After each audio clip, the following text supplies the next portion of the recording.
Салам достор, бүгүн майрам. Мен Дамирди вообще куттуктаган жокмун, капа болуп атат. Помойму деп ойлойм. Жылда эле куттуктайт элем. Анан кагазга жаздым. Шанс $200. Анан балада жок, кечириңдер.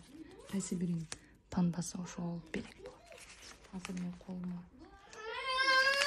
$200 акчаны алып атам. Ушуну утуп алса утуп алам. Болбосо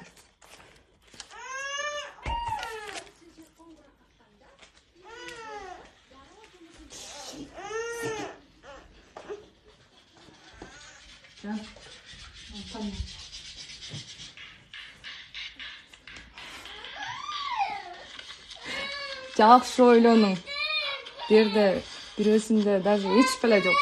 Кайсын тандасаңыз ошону аласыз. Бисмилла деп.